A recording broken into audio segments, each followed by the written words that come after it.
Hello everyone. देखिए, आज का जो चैप्टर है उसमें हम पढ़ने वाले हैं आपके एसएसटी के एक चैप्टर को, जिसका नाम है क्या, कब, कहाँ और कैसे। यानी कि कंप्लीटली हम पास्ट के बारे में बात करेंगे कि कोई चीज़ यानी कि क्या घटित हुआ था पास्ट में, कब घटित हुआ था, यानी कि सन के बारे में बात करेंगे, कहाँ पर यानी कि वो कौन सी जगह है जहाँ पर वो घटित हुआ, और कैसे यानी कि किस तरीके से, क्या कारण थे, हाउ, कैसे वो घटित हुआ। तो इन सब चीज़ों को हम देखने वाले हैं। और देखिए, चैप्टर को स्टार्ट करने से पहले मैं आपको बताना चाहूँगा कि आप जो ये पढ़ने वाले हो इसमें हम कंप्लीटली एनसीईआरटी को कवर करेंगे, जितने भी चैप्टर्स आपके होंगे, और आपको एक सिंगल लाइन भी एनसीईआरटी से बाहर नहीं मिलेगी। अगर आप देखना चाहें तो एनसीईआरटी की बुक को खोल के आप देख भी सकते हैं, ठीक है। और जो भी इंपॉर्टेंट चीज़ें होंगी आपको सब कुछ करवाया जाएगा, एकदम डिटेल में करवाया जाएगा।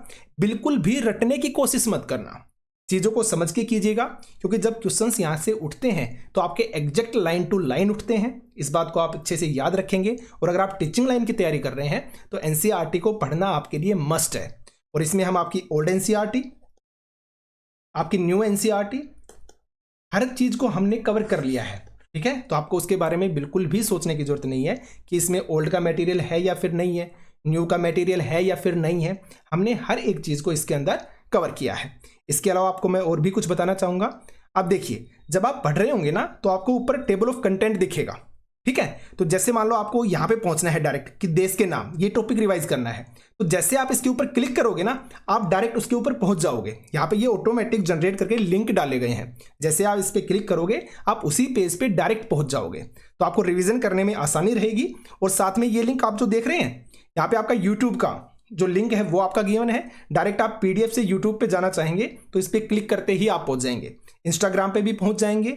आपको एप्लीकेशन डाउनलोड करनी है मान लो तो आप यहां से डायरेक्ट कर पाओगे, ठीक है। कोई कोर्स ज्वाइन करना है तो आप डायरेक्ट कर पाएंगे। और टेलीग्राम ग्रुप का जो लिंक है वो भी आपको यहीं से मिल जाएगा, ठीक है। और अब हम चैप्टर को स्टार्ट करेंगे। आगे से ये हर चैप्टर में मैं इन्फॉर्मेशन नहीं दूंगा, ये फर्स्ट चैप्टर है इसलिए मैं आपको कंप्लीट डिटेल से चीज़ों के बारे में बता रहा हूँ, ठीक है। चलिए अब हम सेशन को स्टार्ट करते हैं। और कोर्स में जो भी चीज़ें डाल रहा हूँ वो मस्ट है, एक सिंगल वर्ड को आप स्किप नहीं करोगे। जैसे मैं बोलता हूँ वैसे आप अच्छे से करते जाओगे, आपकी एनसीईआरटी 100% बहुत अच्छे से कवर होगी, ठीक है। तो चलिए फिर स्टार्ट करते हैं। तो हमने बात करेंगे यहाँ पे हम अतीत के बारे में, कि अतीत के बारे में हम क्या क्या जान सकते हैं। भाई अगर मैं आपसे पूछूं कि अतीत यानी कि अपने पास्ट के बारे में बताओ, तो आप कहां से बताना स्टार्ट करोगे कि हम पहले के समय में वो चीजें खाते थे, हम ऐसे कपड़े पहनते थे, हम इस तरह के घर के अंदर रहते थे, हम तरह तरह के विभिन्न तरह के खेल खेलते थे, ठीक है। तो आप अपने पास्ट के बारे में यही चीजें बताओगे ना डिटेल से कि आप क्या काम करते थे उस समय में। तो बस वही चीज है कि अतीत के बारे में हम क्या क्या जान सकते हैं। अतीत के बारे में काफी कुछ जाना सकता है, जैसे कि लोग क्या खाते थे, कैसे कपड़े पहनते थे, किस तरह के घरों में रहते थे, बच्चे कौन कौन से खेल खेलते थे, बच्चे कौन सी कहानियां सुनते थे, और बच्चे कौन से नाटक देखते थे, और कौन से वो गीत गाते थे, ठीक है। और हम आखेट को याद रखिएगा, एक होता है आपका आखेटक, यानी कि आखेट, आखेट, आखेट का मतलब होता है शिकार, क्या होता है शिकार, और एक होता है आखेटक। दोनों में जो डिफरेंस है उसको आप याद रखेंगे। आखेटक होता है आपका शिकारी, ठीक है। आखेट का मतलब शिकार होता है और आखेटक का मतलब होता है शिकारी, ठीक है। तो हम आखेट को यानी कि शिकारियों, पशुपालकों, कृषकों, शासकों, व्यापारियों, पुरोहित, शिल्पकारों जो शिल्प बनाने का, जो आपकी कलाकृति बनाने का काम करते हैं, कलाकारों, संगीतकारों, या फिर वैज्ञानिकों के जीवन के बारे में जानकारियां हासिल कर सकते हैं। कहां से? पास्ट से, कि वो लोग किस तरीके के कपड़े पहनते थे, क्या क्या चीजें करते थे, कैसे खोज करते थे, इन सब चीजों के बारे में, ठीक है। आगे बढ़ते हैं। लोग कहां पर रहते थे, अगर हम बात करें स्टार्टिंग के अंदर कि लोग कहां से उनका जन्म हुआ, कहां पर वो स्टार्टिंग में रहते थे, एक तरह से आप ये बोल सकते हो, तो कई लाख वर्ष पहले से लोग कहां पे रहते थे? नर्मदा नदी के तट पर रहते थे। यहां रहने वाले आरंभिक लोगों में से कुछ क्या थे? कुशल संग्राहक थे। अब संग्राहक का मतलब क्या होता है? संग्राहक का मतलब होता है संग्रह करना, यानी कि एक तरह से स्टोरेज करना, चीजों को क्या करना? स्टोरेज करना, ठीक है। तो कुछ कुशल यानी कि बहुत अच्छे संग्राहक थे जो आसपास के जंगलों की विशाल संपदा से क्या थे? आपके परिचित थे। यानी कि अब जंगलों की विशाल संपदा का मतलब क्या हो गया कि वहां पे किस तरह की लकड़ी मिलती है, कौन कौन से वहां पे जानवर हैं, किस तरह के, जैसे शहद हो गया, मोम हो गया, तो क्या है? आपकी जंगलों की संपदा ही तो है, संपत्ति ही तो है। तो वो अच्छी तरीके से इन चीजों से परिचित थे। अपने भोजन के लिए वे जड़ों, फलों तथा जंगल के अन्य जो उत्पाद हैं उनका यहीं से संग्रह करते थे, यहां से यानी कि इकट्ठा करते थे, एक तरह से उनको जोड़ते थे। ठीक है, और ये लोग जानवरों का आखेट यानी कि शिकार किया करते थे। आखेट का मतलब मैं आपको बता चुका हूं, आखेट यानी कि शिकार और आखेटक मतलब शिकारी। ठीक है, चलिए आगे बढ़ते हैं। अब देखिए यहां पे कुछ चीजें ऐसी हैं जो आपके लिए समझना बहुत जरूरी है, जो बोलते हैं ना अंदर से क्वेश्चन बनाए जाते हैं। जैसे आपने ये मैप देखा होगा, अब हर कोई इसको मैप को देखेगा तो क्या करेगा, सिर्फ और सिर्फ ऊपर से देख लेगा, लेकिन यहां से इनर क्वेश्चंस भी आपके बनते हैं। जैसे ये तो नॉर्मल है कि सुलेमान पर्वत कहां पे है, किरथर पर्वत की जो पहाड़ियां है वो कहां पे है, आपके लिए इजी है बताना कि आप क्या बताओगे कि ये पाकिस्तान के अंदर है। ठीक है, आप सिंधु की सहायक नदी अगर आपसे कोई पूछेगा आप बोल दोगे झेलम है, चिनाब है, रावी है, सतलुज है, व्यास है, आप आराम से बोल दोगे कि सब ये क्या मिलती हैं, सिंधु में जाके मिलती हैं, है ना। तो ये सब चीजें आपको अच्छे से पता है। लेकिन यहां पे एक क्वेश्चन जो आपका काफी बार पूछा गया है डिफरेंट एग्जाम्स में, आप सर्च करके देखना गूगल पे, आपको पता चल जाएगा। ठीक है, अब देखो जैसे क्या बनाएगा, अब यहां पे आप नदी देख रहे हैं, जैसे यहां पे एक गंगा नदी है, यहां पे देखो आप महानदी है, यहां पे नर्मदा नदी है, ताप्ती नदी है, गोदावरी है, कृष्णा है, यहां पे देख रहे हो आप तुंगभद्रा नदी है आपकी। उसके बाद आप और नीचे आओगे तो आपकी कावेरी नदी है। अब यहां से एक बहुत ही इंपॉर्टेंट क्वेश्चन आपका बन सकता है कि जब आप उत्तर से दक्षिण की तरफ चलेंगे, यानी कि ऊपर से जब आप नीचे की तरफ चलोगे तो आपको नदियों का क्रम लगाना है कि नदियां किस क्रम में होंगी।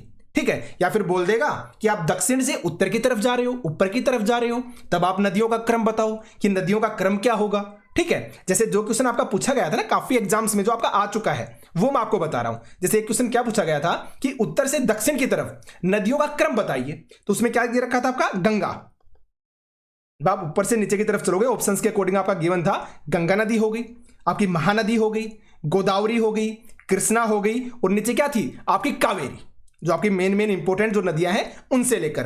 अब अगर वो देना चाहिए और डिफिकल्ट तो तुंगभद्रा को भी डाल देगा, पेन्नार नदी को भी डाल देगा, वो यहाँ पे ताप्ती है उसको भी डाल देगा। तो आपको अच्छे से पता होना चाहिए कि जब आप ऊपर से नीचे की तरफ चलते हो तो नदियों का जो क्रम है ना वो किस तरीके से रहता है। जैसे आपकी गंगा नदी हो गई, अगर मेन की मैं बात करता हूं तो गंगा हो गई, उसके बाद आपकी नर्मदा आ जाएगी, महानदी आ गई, गोदावरी आ गई, कृष्णा, पेन्नार, कावेरी। ठीक है, तो आप याद रखेंगे इनका क्रम जब आप उत्तर से दक्षिण की तरफ चलते हैं तब। ठीक है, ऐसे क्वेश्चंस आपके इनर होते हैं, यानी कि आपके अंदर से बनाए जाते हैं जिनके बारे में आप सोच भी नहीं सकते हो। तो ये जो मैप है ना इनको बहुत सीरियसली लिया करो और अच्छे से हर एक पॉइंट को देखते हुए इस कोर्स के अंदर हम एकदम डिटेल से चीजों को करने वाले हैं। ठीक है, याद रखना आप। अब देखो ब्रह्मपुत्र नदी है, आपको अच्छे से पता है, यहां से इस तरीके से निकलेगी और आपके ऐसे इस तरह से होती हुई अरुणाचल प्रदेश में, अरुणाचल प्रदेश से ये एंट्री करती है कहां पे, भारत के अंदर। ठीक है, उसके बाद असम से होती हुई और यहां पे डायरेक्ट कहां पे चली जाएगी, बांग्लादेश के अंदर। ठीक है, और बाद में जाके कहां पर गिर जाती है, बंगाल की खाड़ी के अंदर। ऐसा ही होता है ना। तो ये सारी की सारी चीजें आपके लिए मोस्ट इंपॉर्टेंट है और अच्छे से समझते हुए पढ़ेंगे हम। ठीक है, चलिए अब आगे बढ़ते हैं। ये आपका मैप है, इसको अच्छे से देखना आप। तो वे स्थान जहां पर लगभग 8 वर्ष पूर्व स्त्री और पुरुषों ने सबसे पहले गेहूं और जौ जैसी फसलों को उपजाना आरंभ किया था, तो कौन सी जगह थी वो, आपके उत्तर पश्चिम की सुलेमान और किरथर की पहाड़ियां। मैंने अभी ऊपर आपको मैप में दिखाई थी कि सुलेमान पर्वत देखिए आप यहां पे है। अगर हम किरथर की पहाड़ियों के बारे में बात करें तो आपके किरथर की पहाड़ियां यहां पे पड़ती हैं। दोनों कहां पे हैं, आपके पाकिस्तान में, यानी पश्चिम बोल सकते हो आप। ये आपका उत्तर हो गया, ये आपका पश्चिम होता है, तो उत्तर पश्चिम हो गया ना ये वाला एरिया, तो यहां पे पड़ते हैं आपके। ठीक है, तो यहां पे सबसे पहले क्या हुआ था कि स्त्री और पुरुषों ने सबसे पहले गेहूं और जौ जैसी फसलों को उपजाना आरंभ किया था, और लगभग कब, 8000 वर्ष पूर्व। इन चीजों को बार बार रिवाइज कीजिएगा। उन्होंने भेड़, बकरी, गाय, बैल जैसे पशुओं को पालना क्या किया था, शुरू किया था, पालतू बनाना शुरू किया था। और भारत में वे स्थान जहां पर कृषि का विकास हुआ, क्या हुआ, कृषि का डेवलपमेंट हुआ, विकास हुआ, वो कौन सी हैं, उत्तर पूर्व में गारो और मध्य भारत में विंध्य की पहाड़ियां। मोस्ट इंपॉर्टेंट है, आपको याद रखना है। और यहां से तो क्वेश्चन पूछा जा भी चुका है आपका, सीटेट के अंदर भी क्वेश्चन आया था आपका। ठीक है, तो उत्तर पूर्व में गारो और मध्य भारत में विंध्य की पहाड़ियां कहां पे हुआ था, कृषि का विकास हुआ था यहां पे। ठीक है, और वह स्थान जहां सबसे पहले चावल को उपजाया गया तो विंध्य के उत्तर में। अब विंध्य क्या है आपको पता है, विंध्य की पहाड़ियां होती है ना, तो वो देखो यहां पे ये रही विंध्य की पहाड़ियां, तो विंध्य की पहाड़ियों के उत्तर के अंदर, ठीक है, विंध्य की पहाड़ियों के उत्तर में क्या हुआ था, चावल का उपजाना आपका शुरू किया गया था। ठीक है, तो छोटी छोटी चीजें हैं जो आप अच्छे से याद रखोगे। आगे बढ़ते हैं। अच्छा, यहां से क्वेश्चन एक और देखिए आप, अगर मैं मैप के अकॉर्डिंग आपको बताऊं, ये यहाँ पे विंध्य की पहाड़ियां है आपको दिखाई दे रही है, और यहाँ पे कौन सी है, ये सतपुड़ा की पहाड़ियां। तो विंध्य और सतपुड़ा के बीच में कौन सी नदी बहती है, आपकी नर्मदा नदी। ठीक है, विंध्य पहाड़ी और सतपुड़ा पहाड़ी के बीच में से कौन सी नदी बह के निकलती है, आपकी नर्मदा नदी। ठीक है, तो ये भी आप याद रख सकते हैं। तो मैप को अच्छे से किया करो आप। चलिए आगे बढ़ते हैं। जैसे नोट, कृषि का प्रारंभ कब हुआ था, आपका 8000 वर्ष पूरा हुआ था, याद रखना आपको अच्छे से।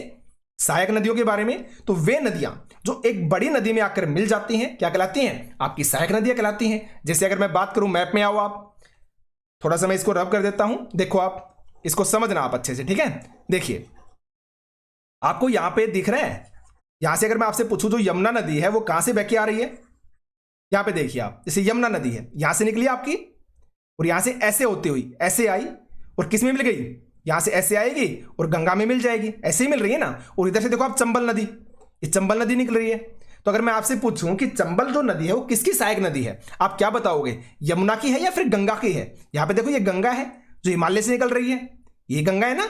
तो नॉर्मल सी बात है, क्या बताओगे आप कि जो चंबल है वो किसकी सहायक है, यमुना की सहायक नदी है। क्योंकि आप देखो यहां से ये यमुना आ रही है, और यमुना के अंदर यहां पे जाके चंबल मिल जाती है, और उसके बाद ये दोनों आगे जाकर किस में मिल रही हैं, गंगा के अंदर मिल रही हैं। तो गंगा की सहायक कौन सी हो गई, यमुना नदी हो गई, और यमुना की सहायक नदी कौन सी है, आपकी चंबल नदी है। ठीक है, तो इस तरीके से आप चीजों को रिवाइज करोगे, याद करोगे। आगे बढ़ते हैं। सिंधु सभ्यता के प्रथम नगरों का अगर आपसे विकास पूछा जाता है तो आप बताओगे 4700 वर्ष पूरा हुआ था, और गंगा घाटी के नगर मगध जैसे बड़े राज्य हैं उनका जो प्रारंभ हुआ था वो आपका 2500 वर्ष से पूरा हुआ था। ये सन है जो आपको अच्छे से याद रखनी है। याद रखने का एक ही तरीका है, बार बार लिख के देखिएगा। ठीक है, आगे बढ़ते हैं। मगध का वर्तमान नाम क्या है, आपका बिहार। और यहाँ के जो शासक थे वो आके बहुत ही शक्तिशाली थे। ठीक है, और दक्षिण एशिया की अगर हम बात करते हैं तो दक्षिण एशिया के अंदर आपका आधुनिक भारत आता है, पाकिस्तान, बांग्लादेश, भूटान, नेपाल और श्रीलंका, और साथ में आपका अफगानिस्तान, ईरान, चीन और म्यांमार को दर्शाता है आपका दक्षिणी एशिया। ठीक है, यानी कि आपके एक तरह से आप ये बोल सकते हो कि भारत के जितने भी पड़ोसी राज्य हैं वो आपके दक्षिण एशिया के अंदर आ जाते हैं। आप देखोगे सारे क्या हैं, आपके भारत के पड़ोसी राज्य ही हैं। ठीक है, और दक्षिण एशिया एक महाद्वीप से भी छोटा है, लेकिन विशालता को अगर आप देखते हो और बाकी एशिया से समुद्रों, पहाड़ों और पर्वतों से बटे होने के कारण इसको क्या बोलते हैं, इसको उपमहाद्वीप भी बोलते हैं। क्या बोलते हैं, उपमहाद्वीप बोलते हैं। किसको, दक्षिण एशिया को, आपको याद रखना है। ठीक है, आगे बढ़ते हैं। अब लोगों ने सदैव उपमहाद्वीप की यात्राएं की हैं। अब उनका यात्राएं करने का रीजन क्या था, क्या कारण था कि वो यात्राएं करते थे, तो कभी तो वो काम की तलाश में कर रहे हैं, कभी प्राकृतिक आपदा आ गई उनके कारण। अब इसका मतलब क्या है, फिर नॉर्मल सी बात है, जहां पे वो रह रहे हैं, मान लो यहां पे इस एरिया में वो रह रहे हैं, अब कोई प्राकृतिक आपदा आ गई, कोई बाढ़ आ गई या एक तरह से सूखा पड़ गया, आप ऐसा मान लो सूखा पड़ गया, तो उन्हें क्या करना पड़ेगा, भाई प्राकृतिक आपदा है सूखा, तो ठीक है, किसी व्यक्ति ने थोड़ी ना घेरा है, तो नॉर्मल सी बात है उनको इस जगह को छोड़ के कहां जाना पड़ेगा, कहीं दूसरी जगह पे जाना पड़ेगा। तो इसलिए भी वो यात्राएं करते थे प्राकृतिक आपदाओं के कारण। कभी दूसरी सेनाओं पर विजय हासिल करने के लिए जाते थे। भाई किसी राजा की सेना में अगर वो काम करते हैं तो राजा अगर कहीं पे युद्ध करने जा रहा है तो साथ में जाना पड़ेगा जीतने के लिए। व्यापारी कभी काफिले में तो कभी जहाजों में अपने मूल्यवान वस्तुओं के साथ यात्रा करते थे उनको बेचने के लिए। और जो धार्मिक गुरु हैं लोगों को सलाह देने के लिए, शिक्षा देने के लिए एक दूसरे से क्या करते थे, एक स्थान से दूसरे स्थान पर यात्राएं करते थे। और कुछ लोग ऐसे थे जो नए व रोचक स्थानों को खोजने के लिए एक स्थान से दूसरे स्थानों की यात्राएं करते थे। तो ये सब रीजन थे, ये सब कारण थे कि जो उपमहाद्वीप के जो लोग थे ना वो एक जगह से दूसरी जगह पर आपके जाते रहते थे। ठीक है, चलिए अब आगे बढ़ते हैं। मोस्ट इंपोर्टेंट है, आपको करना है अच्छे से देश के नाम। तो हमारे देश के लिए प्राय दो नामों का प्रयोग होता है, कौन सा, एक इंडिया का और एक आपका भारत का। ठीक है, अगर हम इंडिया के बारे में बात करें तो इंडिया शब्द निकला है आपके इंडस से। और इंडस क्या है, जिसे संस्कृत में सिंधु कहा जाता है। इंडस को क्या बोलते हैं, संस्कृत में सिंधु बोलते हैं। ठीक है, सिंधु याद रखेंगे आप। तो लगभग 2500 वर्ष पूर्व उत्तर पश्चिम की ओर से आने वाले ईरानी व यूनानियों ने सिंधु को क्या कहा था, हिंदोस कहा था, हिंदोस या फिर इंदोस, दोनों में याद रखिएगा। या तो आप हिंदोस बोलिए या क्या बोलिए, आप इंदोस बोलिए। तो हिंदोस या इंदोस कहा। और इस नदी के पूर्व में स्थित भूमि को क्या बोला, इंडिया कहा। इसके पूर्व में, अब मैंने आपको ऊपर बताया था, मैप में देखो आप, ऊपर आओ, एक एक कंसेप्ट को आप समझते हुए चलोगे। देखो ये सिंधु नदी है। अब इसने क्या बोला लाइन के अंदर कि ये तो आपका क्या है, उत्तर है ना, और इधर क्या है आपका, ये पश्चिम है, ऐसे ही तो होता है, इधर उत्तर हो गया और इधर आपका पश्चिम हो गया, यानी कि नॉर्थ हो गया और ये आपका वेस्ट हो गया। तो नॉर्थ वेस्ट यानी कि उत्तर पश्चिम से जो आए थे ईरानी और यूनानी, इस साइड से आए थे, तो इन्होंने क्या बोला, सिंधु नदी के पूर्व वाले भाग को। अभी आपकी सिंधु नदी है और सिंधु नदी क्या है, आपकी पाकिस्तान में भी बहती है, तो इसके पूर्व साइड में क्या पड़ता है, इंडिया ही तो पड़ता है। तो उन्होंने भी क्या किया था, सिंधु नदी के पूर्व साइड में जो जगह थी ना, उसी को इंडिया बोला था। तो अगर आप मैप के अकॉर्डिंग समझने की कोशिश करोगे तब भी आपका क्लियर होगा। तो क्या बोला था उन्होंने, इस चीज को इंडिया बोला था। किसको, देखो लगभग 2500 वर्ष पूर्व उत्तर पश्चिम की ओर से आने वाले ईरानी व यूनानियों ने सिंधु को क्या बोला, हिंदोस बोला या फिर इंदोस कहा, और इस नदी के पूर्व में स्थित भूमि प्रदेश को क्या कहा, इंडिया कहा। याद रखेंगे आप। अगर हम भारत के नाम की प्रयोग करते हैं बात की, तो भारत नाम का प्रयोग उत्तर पश्चिम में रहने वाले लोगों के एक समूह के लिए होता था, जिसका उल्लेख 3500 साल पुराने ऋग्वेद में भी हमें मिल जाएगा। और बाद में जो इसका प्रयोग है वो किसके लिए होने लगा, देश के लिए, यानी कि भारत से क्या बन गया, भारत बन गया। ठीक है, तो बाद में इसका जो यूज है किसके लिए होने लगा, हमारे देश के लिए होने लगा। ठीक है, तो ये सारी की सारी चीजें आप अच्छे से याद रखोगे, लॉजिकली याद रखोगे। आगे बढ़ते हैं, हम बात करते हैं पांडुलिपि के बारे में, यानी कि मैन्युस्क्रिप्ट के बारे में। मैन्युस्क्रिप्ट तो हाथ से लिखी हुई होने के कारण इन्हें क्या बोलते हैं, पांडुलिपि, यानी कि written by hand. Written by hand क्या कहलाएगी, आपकी पांडुलिपि कहलाएगी, मैन्युस्क्रिप्ट कहलाएगी। तो हाथ से लिखी होने के कारण इसको बोला गया पांडुलिपि। और अंग्रेजी में जो पांडुलिपि है उसको हम मैन्युस्क्रिप्ट बोलते हैं, जो मैंने आपको बताया ना, जो कि क्या है, एक लैटिन शब्द है। और मेनू का मतलब क्या होता है, मेनू का मतलब होता है हाथ, MANU। अगर हम मेनू के बारे में बात करें तो इसका मतलब क्या होता है, हाथ होता है, हैंड होता है। याद रखना आपको। जो मैन्युस्क्रिप्ट कैसा वर्ड है, एक आपका लैटिन शब्द है। ठीक है, अंग्रेजी में पांडुलिपि को मैन्युस्क्रिप्ट बोलते हैं, जो एक लैटिन शब्द है और जिसमें मेनू का अर्थ क्या होता है, आपका हाथ होता है। ठीक है, याद रखेंगे आप। चलिए अब आगे बढ़ते हैं। उसके बाद बात आती है कि पांडुलिपि जो होती है, जो मैन्युस्क्रिप्ट होती है, वो किससे बनाई जाती है। इंपॉर्टेंट है आपका, ये देख रहे हो आप इमेज। ठीक है, तो पांडुलिपि जो होती है ना, वो ताड़ के पत्तों अथवा हिमालय में उगने वाले बुर्ज नामक जो पेड़ है उसकी छाल से बनती है आपकी पांडुलिपि। ठीक है, जिसके ऊपर लिखा जाता है। तो ताड़ के पत्तों के बारे में याद रखिएगा, ताड़ के पत्ते होने चाहिए, या हिमालय में उगने वाला जो बुर्ज है, बुर्ज नामक पेड़ की जो छाल होती है ना, उससे आपकी पांडुलिपि बनाई जाती है, मैन्युस्क्रिप्ट बनाई जाती है। ठीक है, याद रखेंगे आप। और अगर हम बात करें प्राय पांडुलिपियां जो होती हैं, मैन्युस्क्रिप्ट जो होती हैं, वो मंदिर और विहारों में काम आती हैं। इसमें मंदिर और विहार शब्द किससे संबंधित है आपको पता होगा, गौतम बुद्ध से, बुद्ध वगैरह। ठीक है, तो प्राय पांडुलिपियां जो हैं वो मंदिरों व विहारों में आपकी मिलती हैं।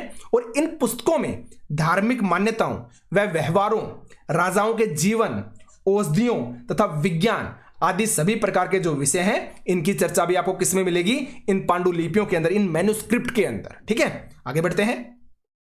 हमारे जो महाकाव्य हैं या कविताएं हैं या जो नाटक हैं, वो कौन सी भाषा में, संस्कृत में, प्राकृत में व तमिल भाषा में क्या है, आपके लिखे गए हैं। मेनली संस्कृत में, प्राकृत भाषा में या तमिल भाषा में। जैसे अशोक के बारे में हम बात करते हैं तो उन्होंने अपने ज्यादातर जो अभिलेख थे प्राकृत भाषा में लिखा है, और भी भाषाएं यूज की हैं, लेकिन ज्यादातर किसमें, प्राकृत के अंदर। ठीक है, और प्राकृत भाषा जो होती है वो क्या होती है, आम लोग करते थे। प्राकृत भाषा का जो प्रयोग है वो आम लोग करते थे। अब देखो यहां पे एक चीज समझने लायक है, पर नॉर्मल सी बात है, आप कोई बुक लिख रहे हो, ठीक है, तो आप बुक क्यों लिख रहे हो, कोई कविता अगर आप लिख रहे हो तो क्यों लिख रहे हो, कोई नाटक अगर आप बना रहे हो तो वो क्यों बना रहे हो, भाई इसलिए तो बना रहे हो ना कि लोग उसको देखें। महाकाव्य है तो लोग उसको पढ़ें, कोई बुक है तो लोग उसका अध्ययन करें। तो अध्ययन वो किस भाषा में करेंगे, अरे जो भाषा उन्हें आती होगी। तो इसलिए जो प्राकृत भाषा है क्या है, आपकी आम लोग करते थे इसमें बात। तो इसलिए प्राकृत भाषा के अंदर ही जो आपके अभिलेख थे, जो महाकाव्य थे, जो कविताएं थी, जो नाटक थे, वो आपके लिखे गए, क्योंकि यही तो वो भाषा है जिसमें लोग समझ पाएंगे। तो प्राकृत भाषा का प्रयोग आम लोग किया करते थे, इसलिए प्राकृत भाषा का जो यूज है वो महाकाव्य, कविताएं और नाटक आदि चीजें लिखने में किया गया था। ठीक है, चलिए आगे बढ़ते हैं। अगर हम बात करें अभिलेख के बारे में, तो अभिलेख होता क्या है, तो एक लेख पत्थर अथवा धातु जैसी कठोर सतह पर उत्कीर्ण मानेंगे, एक तरह से वो छापा जाता है, उसको उत्कीर्ण किया जाता है, उसके ऊपर लिखा जाता है। ठीक है, उत्कीर्ण किए गए मिलते हैं, अभिलेख कहलाते हैं। क्योंकि अभिलेख क्या होते हैं, एक लेख पत्थर अथवा धातु जैसी कोई कठोर सतह होगी ना, तो उसके ऊपर उत्कीर्ण किए जाएंगे, उसके ऊपर बनाए जाएंगे। तो लगभग 2500 साल पुराना जो अभिलेख है वो वर्तमान अफगानिस्तान के कंधार से प्राप्त हुआ है। कब प्राप्त हुआ, लगभग 2500 साल पुराना अभिलेख है वो वर्तमान में अफगानिस्तान के कंधार से प्राप्त हुआ है। और किसने लिखवाया था, राजा अशोक ने लिखवाया था। किसने? राजा अशोक ने। और यह जो अभिलेख है, कौन सा अभिलेख? जो अफगानिस्तान के कंधार से प्राप्त हुआ है, ये जो अभिलेख है ना, ये यूनानी व अरामाइक, यूनानी और अरामाइक क्या है? इस लिपि के अंदर है। ठीक है, और लिपि होती क्या है? लिपि अक्षरों और संकेतों की बनी होती है। ठीक है, और ये हमने अभिलेख के बारे में बात की, तो ये क्या है? आपके सामने एक पत्थर है, यहाँ पे एक आप मान सकते हो धातु है, जिसकी क्या है? कठोर सतह है। कठोर यानी कि जो मजबूत सतह पर है, और इसके ऊपर आप देख रहे हैं ना इस तरीके के चिन्ह, तो क्या कर रखे हैं? आपके उत्कीर्ण ही तो कर रखे हैं ना। उत्कीर्ण यानी कि एक तरीके से वो बना रखे हैं, इसके ऊपर लिख रखा है। ठीक है, तो याद रखेंगे आप। ठीक है, चलिए आगे बढ़ते हैं। पुरातत्वविद, जो पुरातत्वविद होते हैं वो कौन होते हैं? तो ये लोग अतीत में बनी व प्रयोग में लाई गई जो वस्तुएं होती है ना, उनका अध्ययन करते हैं। जो अतीत में, जो पास्ट में जो चीजें बनी थी, या जो चीजें वहां पर रहने वाले लोग यूज किया करते थे, उन वस्तुओं का अध्ययन करते हैं, पुरातत्वविद कराते हैं। पुरा यानी कि पुराना। ठीक है, पुरातत्वविद, पुरानी जो चीजें हैं उनके अध्ययन करने वाला। ठीक है, तो ये पत्थर व ईंट से बनी इमारतों के अवशेष, चित्रों और मूर्तियों का अध्ययन करते थे। ये औजारों, हथियारों, बर्तनों, आभूषणों तथा सिक्कों की प्राप्ति के लिए छानबीन तथा खुदाई भी करते थे। ठीक है, याद रखेंगे आप। ये जानवरों, चिड़ियों तथा मछलियों की हड्डियां भी ढूंढते हैं, जिससे पता लग सके कि अतीत में लोग क्या खाते थे। ठीक है, भाई नॉर्मल सी बात है, इनसे उन्हें क्या लगेगा? एक आइडिया मिलेगा ना कि अतीत में जो लोग हैं वो किस तरीके के कपड़े पहनते थे, क्या वो खाते थे। ठीक है, तो इन सब चीजों का आइडिया कैसे लगेगा? आपको कोई पुरानी चीज मिलेगी, आप उस पर अध्ययन करोगे, तभी तो आप आइडिया लगा पाओगे ना। ठीक है, तो इस तरीके की चीजें उन्होंने करते थे क्या? आपके पुरातत्वविद। और वनस्पतियों के अवशेष बहुत मुश्किल से बचते हैं, जैसे कि अन्न के दाने हो गए, लकड़ी के टुकड़े जल जाते हैं, और वे जल में क्या होते हैं? जले हुए रूप में ही हमें मिलते हैं, या फिर मिलते भी नहीं है, क्योंकि उनकी कंप्लीटली क्या बन जाती है? मिट्टी बन जाती है। जैसे अन्न का दाना है, क्या होगा? वो बिल्कुल मिट्टी बन जाएगा, अगर मिट्टी में हमें उसके अवशेष मिल रहे हैं तो। ठीक है, तो जो वनस्पति है उनके अवशेष मिलना तो बहुत ही मुश्किल होता है। रीजन क्या है? कि वो क्या होंगे? मिट्टी के साथ मिलकर मिट्टी बन जाते हैं। ठीक है, तो पुरातत्वविद इन सब तरह के काम कौन करते हैं? आपके पुरातत्वविद करते हैं। अगर इसी तरह हम इतिहासकार के बारे में बात करें, तो अतीत का अध्ययन करने वाले क्या कहलाएंगे? आपके इतिहासकार। देखो डिफरेंस को समझना, इतिहासकार क्या कर रहा है? अतीत का अध्ययन कर रहा है, पास्ट का अध्ययन कर रहा है। लेकिन पुरातत्वविद क्या कर रहा है? पुरानी चीजों का अध्ययन जो पास्ट में मिली है। दोनों में डिफरेंस है। ठीक है, याद रखें आप। तो पांडुलिपियों, अभिलेखों तथा पुरातत्व से ज्ञात जानकारियों के लिए इतिहासकार प्राय किस शब्द का प्रयोग करते हैं? स्रोत। कि हमें क्या मिले हैं? हमें स्रोत मिले हैं, इस चीज के स्रोत मिले हैं। कौन यूज करेगा स्रोत वर्ड का? इतिहासकार यूज करते हैं। याद रखना है, पांडुलिपियों, अभिलेखों तथा पुरातत्व से ज्ञात जानकारियों के लिए इतिहासकार प्राय किस शब्द का यूज करते हैं? स्रोत शब्द का। याद रखेंगे, इतिहासकार। और ये इन स्रोतों की सहायता से धीरे धीरे अतीत का क्या करते हैं? पुनर्निर्माण करते हैं, यानी कि प्रत्येक घटनाओं को एक दूसरे से जोड़ते हैं, उसको दोबारा से क्या करते हैं? उसका पुनर्निर्माण, एक तरह से पुनर्जीवित करते हैं, कि किस तरीके से चीजों को आपस में वो कनेक्ट करते हैं, कि पहले ये हुआ होगा, फिर ये हड्डी मिली, फिर उस समय में वो हड्डियां मिली थी, तो इसका मतलब क्या हो गया? कि ये जानवर पहले थे, वो जानवर बाद में आए थे। इस तरीके से चीजों को वो कनेक्ट करते हुए चलते हैं, यानी कि अतीत का वो क्या कर रहे हैं? एक तरह से पुनर्निर्माण कर रहे हैं। ठीक है, याद रखेंगे आप। कौन? इतिहासकार। आगे बढ़ते हैं, अब नोट देख लेते हैं हम कि इतिहासकार और पुरातत्वविद उन जासूसों की तरह होते हैं, यानी कि आपके जो इतिहासकार है, जो पुरातत्वविद है ना, उनको किसकी संज्ञा दी गई है? जासूसों की संज्ञा। उन जासूसों की तरह होते हैं ये दोनों, इतिहासकार और पुरातत्वविद उन जासूसों की तरह होते हैं जो इन स्रोतों का प्रयोग सुरागों के रूप में करके अतीत को जानने का प्रयास करते हैं। ठीक है, याद रखेंगे आप। एक नॉर्मल सी स्टेटमेंट है। अगर हम बात करें अतीत शब्द का, तो अतीत शब्द का जो प्रयोग हुआ है वो बहुवचन के रूप में हुआ है। इस रूप में बहुवचन के रूप में यूज हुआ है, किसका?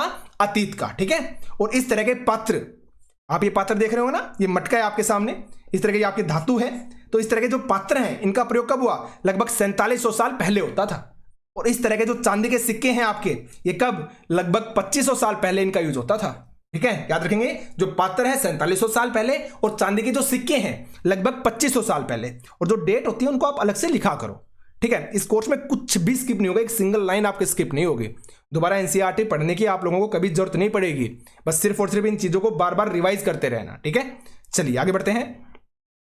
उस समय शासक अपनी विजयों का लेखा जोखा रखते थे। भाई नॉर्मल सी बात है, लिखना रखना पड़ता था कि अगर किसी राज्य को विजय की किसी राज्य पे, तो उससे क्या कर रहे हैं? धन वसूल कर रहे हैं। वहां पे अपने जो एक तरह से निर्माण करने वाले हैं या एक तरह से लेखा जोखा करने वाले हैं वहां पे उनको रखते थे, जो जनता से कर वसूल करते थे। तो एक तरह से क्या बोला जा रहा है कि अपनी विजयों का लेखा जोखा रखते थे वो, कि कहां से वो जीते हैं, कहां से वो हारे हैं, इन सब चीजों का। और यही कारण है कि हम उन शासकों तथा उनके द्वारा लड़ी गई लड़ाइयों के बारे में काफी कुछ जानते हैं। क्यों? क्योंकि हमें वो रिटर्न में मिली है, उनकी पूरी डिटेल है कि उस राजा के काल में किस तरह की शासन व्यवस्था थी, लोग किस तरह से रहते थे, लोग क्या क्या कर देते थे, जैसे कर दिया या फिर नजराना दिया। तो हम आगे पढ़ेंगे कर में और नजराने में क्या डिफरेंस होता है, इस तरह की चीजें। क्यों? क्योंकि ये लेखा जोखा हमें मिला है। उस समय के जो शासक थे, जो राजा थे, वो लेखा जोखा रखते थे, ठीक है। लेकिन शिकारी, मछुआरे, संग्राहक, जो आप संग्राहक पढ़ चुके हो आप, ठीक है, कृषक हो गया, पशुपालक हो गए, जैसे आदमी अपने कार्यों का लेखा जोखा नहीं रखते थे, इसलिए हम उनके बारे में ज्यादा नहीं जानते हैं। एक नॉर्मल सी बात है। बट जिनके बारे में पहले चीजें लिखी गई हैं उनके बारे में ही तो जानोगे आप। जिनके बारे में कहीं पर कोई जिक्र ही नहीं है, नॉर्मल से जिनका अस्तित्व ही नहीं है एक तरीके से, उनके बारे में कैसे जानोगे आप? तो जो शिकारी हैं, मछुआरे हैं, संग्राहक हैं, कृषक हैं, पशुपालक हैं, यानी कि जो आपके आम आदमी थे, ठीक है, जो ज्यादा प्रसिद्ध नहीं थे, एक तरह से वो राजा नहीं थे, नॉर्मल सी बात है, एक आम इंसान थे, तो इसलिए वो अपने कार्यों का लेखा जोखा नहीं रखते थे, वो अपनी नॉर्मल जिंदगी जीते थे, ठीक है। तो इसलिए हम उनके बारे में ज्यादा नहीं जानते। पुरातत्व की सहायता से हमें उनके बारे में जानने में क्या मिलती है? मदद मिलती है, ठीक है। चलिए अब आगे बढ़ लेते हैं, तिथियों का मतलब देखते हैं हम।